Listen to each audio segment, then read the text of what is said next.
Good morning मुलांनो. आज आपण धडा बघतोय तो म्हणजे काझीरंगा. एक स्थूल वाचन आहे. स्थूल वाचन म्हणजे रॅपिड रीडिंग. तर काझीरंगा हे आसाममधले एक ठिकाण. तर त्या ठिकाणाबद्दलची, त्या तिथे आढळणाऱ्या त्या प्राण्यांबद्दलचं वैशिष्ट्य काय आहे याबद्दलचं लेखकाने आपल्याला या पाठातून एक सुंदर एक जंगलची सफारी करून त्यांचं वर्णन केलेलं आहे. तर बघूया आपण काझीरंगा या पाठाविषयी. तर या पाठाचे लेखक आहेत वसंत अवसरे. त्यांचा कालावधी होता 1907 ते 1976. कवी, प्रवास वर्णनकार, यात्री हा स्फुट कवितांचा संग्रह. भिक्षूंच्या प्रदेशातून, लाल नदी, निळे डोंगर ही प्रवास वर्णने प्रसिद्ध. प्रवास वर्णनात निसर्गाच्या देखण्या रूपांसोबत त्या प्रदेशांतील लोकजीवनाचे सूक्ष्म अवलोकन, चिंतन व समाजवादी भूमिकेतून केलेले विश्लेषण आढळते. प्रस्तुत पाठात लेखकांनी काझीरंगा अभयारण्याच्या जंगल सफारीचे वर्णन केले आहे. अभयारण्य म्हणजे काय? ते एखादं ते नॅशनल पार्क किंवा ते सँच्युरी. तर त्याबद्दल इस पाठ में लेखक ने क्या बताया, तो काज़ीरंगा इस नेशनल पार्क के बारे में उन्होंने उस जंगल में की हुई सफारी का उन्होंने सुंदर वर्णन किया है. वहाँ पर उन्होंने जो देखा, जो जानवर देखे वो है हत्तीन थी. हत्तीन यानी कौन? तो फीमेल हाथी. या उसके पीठ पर घूमकर जो सफारी की उन्होंने जंगल की. या दूसरा जानवर था वो था एक शिंगी गेंडा. एक शिंगी गेंडा यानी क्या? तो राइनोसेरस. तो वो जानवर वहाँ पर उसकी खासियत क्या है, उसकी स्पेशलिटी क्या थी, इस तरह से उन्होंने अलग अलग जानवरों का दर्शन करके इस पाठ में हमें उनके बारे में जानकारी दी है. तो चलो चलते हम लोग भी लेखक के साथ काझीरंगा. सुमारे 265 चौरस किलोमीटर विस्तार असलेली काझीरंगा पशुस्थळी अथवा अभयारण्य साऱ्या भारताचे एक भूषण है. अब ये काझीरंगा, ये कितना बड़ा एरिया है इसका? तो 265 स्क्वायर किलोमीटर, 265 किलोमीटर ये इसका विस्तार है. ये इतना बड़ा वो एक्सपैंड है.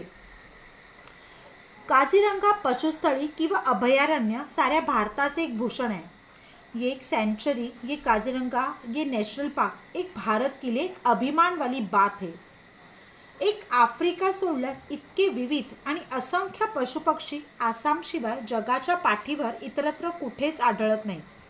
जिस तरह से अफ्रीका में हमें बहुत सारे जानवर पशु पक्षी दिखाई देते, उसी तरह आसाम में भी इस तरह से बहुत सारे जानवरों का दर्शन लेखक को यहाँ पर हुआ है. इतकेच नव्हे तर आसाममध्ये वावरणारे काही काही प्राणी जगाच्या पाठीवर दुसरीकडे कुठेही आढळत नाहीत. यहाँ पर लेखक क्या बता रहे हैं हमें कि आसाम की तरह, आसाम में जिस तरह से ये पाए गए जानवर हैं वो जग में दूसरी जगह पर कहीं भी हमें दिखाई नहीं देंगे, उनके दर्शन नहीं होंगे. हुलॉक नावाचा एक पुच्छविहीन वानर फक्त आसामातच आढळतो. अभी यहाँ पर एक वानर यानी क्या? तो बंदर, मंकी. लेकिन उसकी खासियत क्या है यहाँ पर? तो पुच्छविहीन था. पुच्छविहीन का मतलब क्या है कि विथआउट टेल, यानी उसको पूंछ नहीं थी. तो इसलिए उसका नाम भी क्या था? हुलॉक. वो बंदर का नाम था हुलॉक. और ये जानवर, ये बंदर हमें कहाँ पर दिखाई देता है? तो आसाम में ही ये पाया जाता है. भारताच्या इतर कुठल्याही प्रांतात त्याची वस्ती नहीं. भारत के अलावा किसी भी स्टेट में, किसी भी प्रांत में ये हुलॉक नाम के बंदर की कहीं भी बस्ती या ठिकाना नहीं है. ये कहाँ पर पाया जाता है? आसाम में. त्याचे हुलॉक हे नाव सुद्धा त्याच्या आवाजावरून पडले आहे. हुलॉक हे नाव उसके आवाज़ से, शायद वो हुलॉक करके ही, वो आवाज़ दे के क्या करता था, उसके नाम से ये हुलॉक के नाम पड़ा है. ठीक है. तो आगे दूसरा पैराग्राफ हम लोग देखते हैं. आसामचे वैशिष्ट्य दाखवणारा दुसरा प्राणी म्हणजे एकशिंगी गेंडा. एकशिंगी गेंडा यानी क्या, तो राइनोसेरस।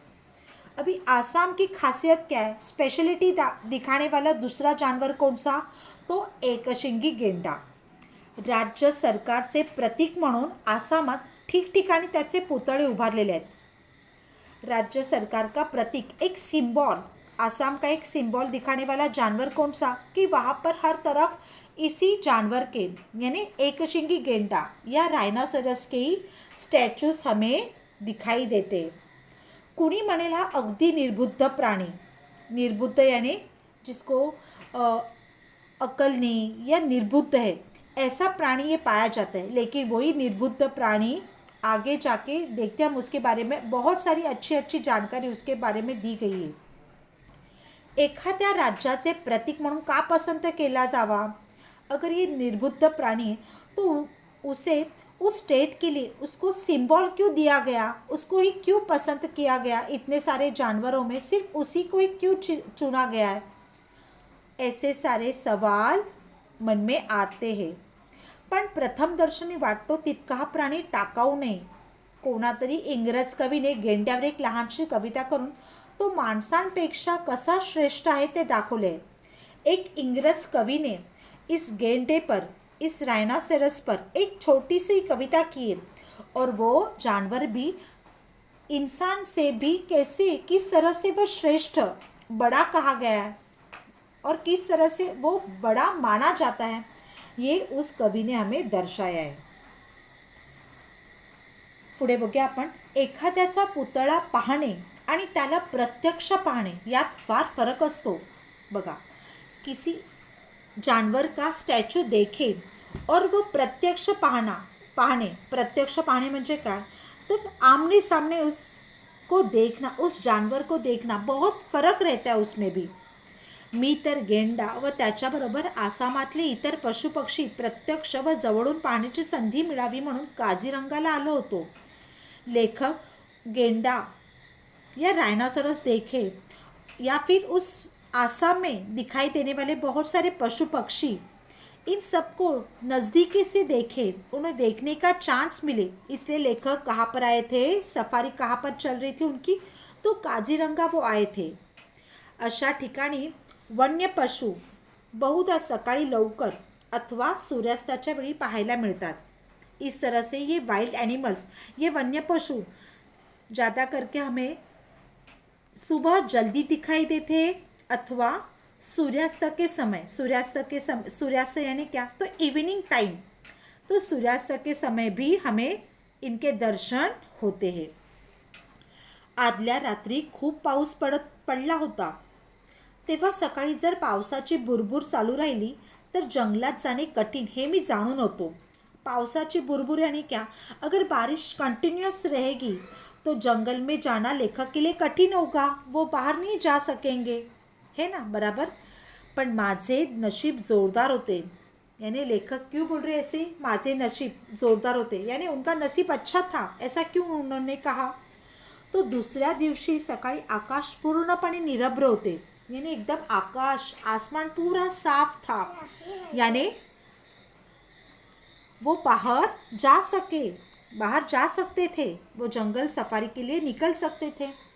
पूर्वेचा वारा पण इतका शांत होता की जंगलात फिरणाऱ्या जनावरांना आमचा वास येणे कठीण होते।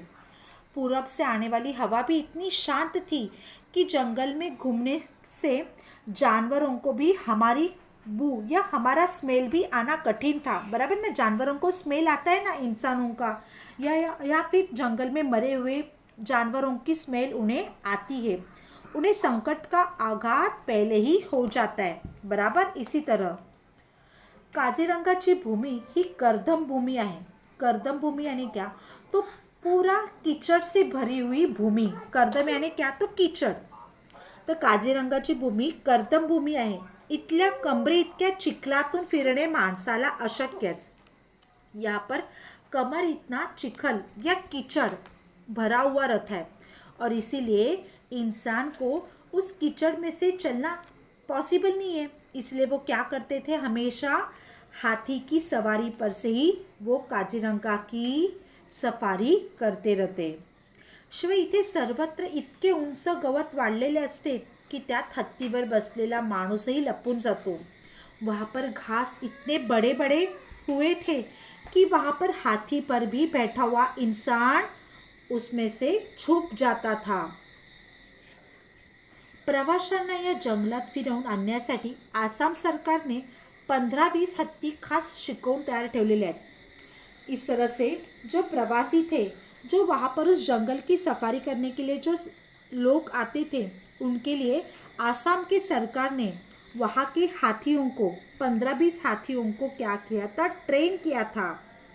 हे हल्ली वन्य पशूंना घाबरत नाही. तो ये ट्रेन किए हुए हाथी वो वहाँ के वाइल्ड एनिमल्स को डरते नहीं थे. दाट गवतातूनही ते मार्ग काढू शकतात. घास फूस से भी क्या करते थे, वो अपना मार्ग आसानी से निकालते थे. साधारणतः असा समज आहे की गेंडा हत्तीच्या अंगावर चालून जातो. यानी गेंडा या रायनोसरस क्या करता था, हाथी पर भी हमला कर सकता था. पण शेजाऱ्याला निष्कारण त्रास देणे वन्य पशूंच्या रक्तातच नसते. देखो, जानवरों में ये अच्छी खासियत होती है कि वो निष्कारण क्या, बिना वजह वो किसी को भी परेशान नहीं करते. और हम इंसान ऐसे हैं कि हम लोग क्या करते हैं, दूसरों को परेशानी का काम या परेशान करते रहते हैं. बराबर ना. तो ये फ़र्क है जानवर और इंसानों में. बराबर ना बच्चों. तो देखो यहाँ पर क्या पता है कि निष्कारण यानी बिना वजह से कोई भी जानवर किसी पर भी हमला नहीं करते, किसी को भी परेशान नहीं करते. गेंडा देखील या नियमाला अपवाद नाही. यानी गेंडा भी इसके लिए एक एक्सेप्शनल है. वो भी क्वचित केव्हा तरी एकटा असलेला गेंडा समोर येणाऱ्या पशुवर धडक मारायला निघतो. पण एकल कोंडेपणाचे पर्यवसान तिरसटपणात झाले नाही तर नवलच. जगातील प्रचंड काय प्राण्यात भारतातील एकशिंगी गेंड्याचा 4था नंबर लागतो म्हणतात. अभी जग में भारत देश में इस एकशिंगी गेंडा यानी इस राइनोसेरस का क्रमांक कितना है, 4थे नंबर पर ये प्राणी है. पहिल्या तिघांत आफ्रिकी हत्ती, भारतीय हत्ती व आफ्रिकेतला सफेद गेंडा यांचा समावेश येतो. देखो, पहले नंबर पर कौन से जानवर है, तो अफ्रीकन हाथी. दूसरे क्रमांक पर है भारतीय हाथी और तीसरे क्रमांक पर है अफ्रीका का सफ़ेद गेंडा. इस तरह से इन जानवरों का समावेश किया जाता है. जंगलात फिरण्यासाठी मला एक हत्तीन मिळाली होती. तिचे नाव वैजंती असे होते. अभी जंगल की सफारी के वक्त लेखक को एक हत्तीन यानी क्या, तो फीमेल हाथी दिया गया था. उस फीमेल हाथी का नाम क्या था, वैजंती. मोठी देखणी, इंद्राच्या ऐरावताची मुलगी शोभेल अशी होती आणि चालत पण होती अशी ऐटीत की गवतातून चालताना जणू रेशमी साडी सळसळते आहे असे वाटावे. वो दिखने में कैसी थी, उसका वर्णन लेखक ने क्या किया यहाँ पर, वो दिखने में बड़ी देखणी यानी क्या, सुंदर. इंद्राच्या ऐरावताची मुलगी शोभेल अशी होती. ऐरावत यानी क्या, तो भगवान इंद्र का वाहन था. ये ऐरावत नाम का उनका एक पांडरा यानी सफ़ेद हाथी था. इस तरह की एक कहानी मानी जाती है. तो ये हाथी या ये ऐरावत म्हणजेच त्या हातीनीचं नाव काय होतं, वैजंती. तो ये कशी होती, दिसायला देखणी, सुंदर. और कैसी थी, रेशम साड़ी लहराए उस तरह से वो बड़ी थाट में चलती थी. निघाल्यापासून थोड्याच वेळात ती एका जराशा उघड्या ठिकाणी आली आणि माहुताने खून केल्याबरोबर उभी राहिली. माहुत यानी क्या कि उनको ट्रेन करने वाले हाथी को ट्रेन करने वाले जो रहते उनको क्या बोला जाता है, तो माहुत. तो माहुत के इशारे से वो क्या करती, आगे आगे चलने का या जिस दिशा में उसे चलना है वो बताने का काम ये माहुत ही करते हैं. तो इस तरह से माहुत ने उसे हाथी को इशारा किया और वो आगे आगे बढ़ती गई. वो खड़ी हो गई. समोरच आमच्याजवळ एक गेंडा अगदी निश्चल उभा होता. लेखक के सामने एक वो गेंडा वहाँ पर खड़ा था. चिलखत घालून पहाऱ्यावर उभ्या असलेल्या एखाद्या विशालकाय योद्ध्यासारखा. चिलखत यानी क्या, युद्ध के समय जो बदन पर, शरीर पर पहने हुए जो वस्त्र होते हैं उसे क्या कहा जाता है, चिलखत। तो इस तरह से वो विशालकाय, वो बड़ा ह्यूज ऐसा ये जानवर वहाँ पर लेखक के सामने वो खड़ा था। जराशी मान हलवून त्याने आमच्याकडे पाहिले। उसने क्या किया, वो रायनोसरस ने उसने अपनी गर्दन हिलाई और लेखक के पास देखा। मनात नक्की केले की आपली जागा सोडून पुढे मागे होण्याची जरूरी नाही, यानी हमें अपनी जगह से आगे पीछे कहीं भी हिलने की जरूरत नहीं है। त्याचा फोटो घेण्याची माझी मनीषा जाणून माहुताने हत्तीनीला चुचकारत उभी केली। उसका फोटो खींचने की मनीषा ने क्या कि लेखक के मन में इच्छा थी, तो इसलिए उन्होंने क्या किया, माहुत को, हत्तीनी को खड़े रहने के लिए इशारा करते हुए उसको कहा मी गेंड्याचे मनसोक्त फोटो घेतले। और लेखक ने क्या किया, उस वक्त उस गेंडा, वो रायनासोरस के बहुत सारे फोटो उन्होंने खींच लिए। त्या माहुताकडून 2 गोष्टींची माहिती मिळाली। अभी उस माहुत से दो गोष्ट यानी क्या, 2 जानकारी लेखक को मिली। अभी वो कौन सी जानकारियाँ थी तो देखते आगे। बाजारात गेंड्याच्या नाकावरील शिंगाची किंमत जवळजवळ 2000 रुपये इतकी असते, ही एक गोष्ट। देखो उसने, माहुत ने क्या कहा, लेखक को क्या बताया, तो बाजार में इस राइनासोरस के नाक पर जो सींग है, उस सींग की कीमत लगभग कितनी होती है, तो 2000 रुपये इतनी उसकी कीमत होती है। और दूसरी बात कौन सी थी, तो देखो की शरीर थंड राखण्यासाठी चिखलाने अंग माखून घेणारा गेंडा हा सामाजिक आरोग्याचा भोगता असतो। यानी इसका बदन, ये जो राइनासोरस है, ये जो एक शिंगी गेंडा है, उसका बदन कैसा होता है, गर्म होता है। और वो उसका शरीर ठंडा रखने के लिए वो क्या करता है, वो हमेशा वो अपने आप को चिखल में यानी कीचड़ में अपना पूरा बदन माख लेता है, यानी पूरे बदन पर वो कीचड़ लगा लेता है। ये उसके बारे में और एक दूसरी जानकारी ये वो माहुत ने लेखक को बताई थी। सबंध मोठ्या जंगलात फक्त एकाच ठिकाणी जाऊन तो आपली विष्ठा टाकतो। देखो कितना अच्छा जानवर है ये, कि वो क्या करता है, जंगल में सिर्फ एक ही जगह ऐसी उसकी निश्चित की गई है कि जहाँ पर वो शौच के लिए जाता है। और बाकी के जानवर हम लोग देखते हैं कि कहीं पर भी अपनी गंदगी वो शौच करके पूरा रास्ता, पूरा जंगल खराब करते हैं, लेकिन ये ऐसा एक जानवर है जो एक ही जगह पर जाके शौच करके आता है। कित्येक मैल दूर असला तरी त्याच एका जागेवर तो नेहमी परतून येतो। यानी कितने भी मैल दूर वो जंगल से दूर क्यों ना हो, लेकिन वो हमेशा क्या करता था, वो एक ही जगह पर जाके वो शौच करके आता था। घाण वाटेल तेथे टाकू नये, शेजाऱ्या पाजाऱ्यांना त्रास होईल असे वागू नये, हे समजणारा गेंडा निसंशय शहाणाच म्हटला पाहिजे। देखो कहीं पर भी गंदगी ना करे, आसपास होने वाले जानवरों को परेशान ना करे, इस तरह पूरी एटीट्यूड या पूरा बिहेवियर इस गेंडा, इस राइनोसेरस के अंदर था। तो जाहिर है कि ये शहाना यानी क्या, सयाना था ये, है ना, बराबर। ये जानवर कैसा था, एक सयाना जानवर था, क्योंकि कहीं पर भी वो अपनी शौच नहीं करता था, किसी भी जानवर को परेशान न करता था। तो इस तरह से जानवर कैसा था, अच्छा था। ठीक है, आगे देखते हम लोग। माहुताने खून केली व गरकन वळसा घेऊन वैजंती दुसरीकडे निघाली। गरकन वळसा घेऊन यानी क्या, यू टर्न लिया और वो वैजंती माहुत जैसा उसको इशारा करता था वैसे वो आगे आगे निकलती थी। त्याच वेळी एक पांढरा शुभ्र गायबगळा डोक्यावरून पंख हलवत उडाला।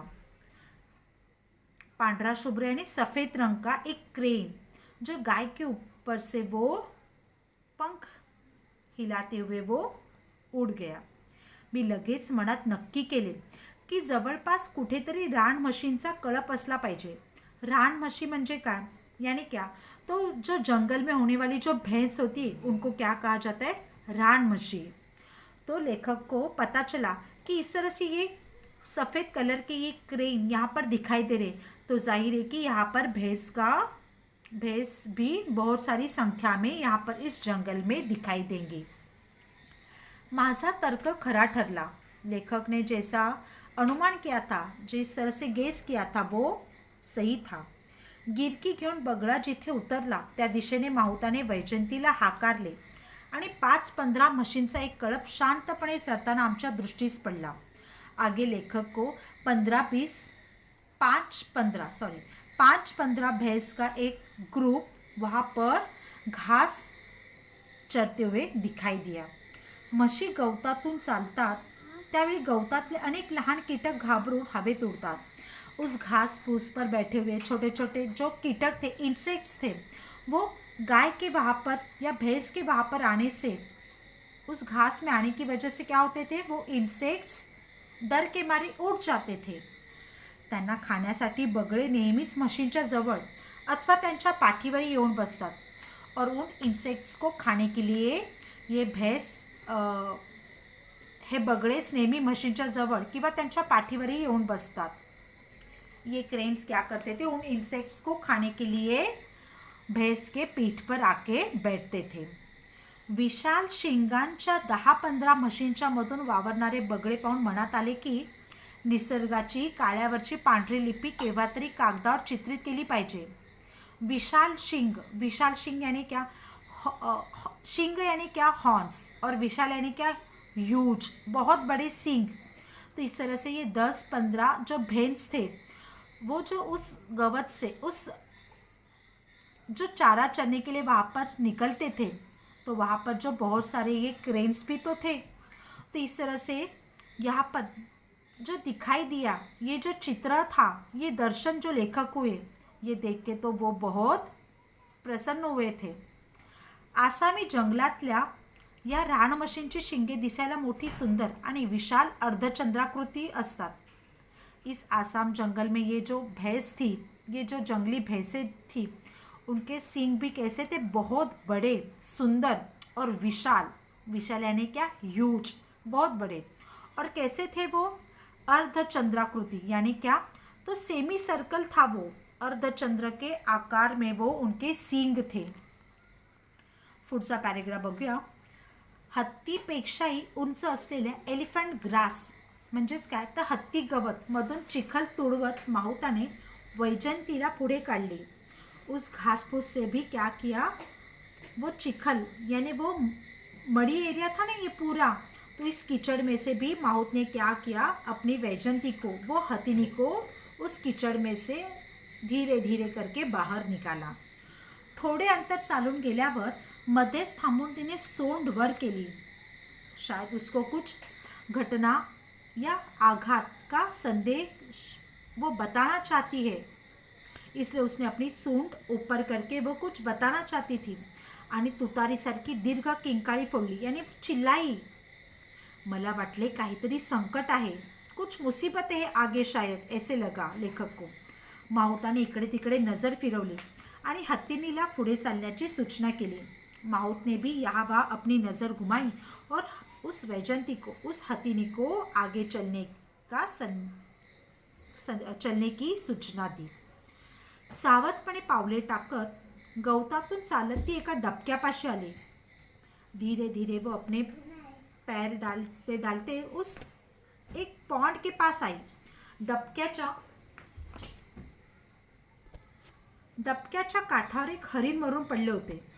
उस पॉन्ड के पास एक हिरण, एक डियर मरा हुआ दिखाई दिया। हत्तीने ने पुन्हा एक किंकाळी फोडली।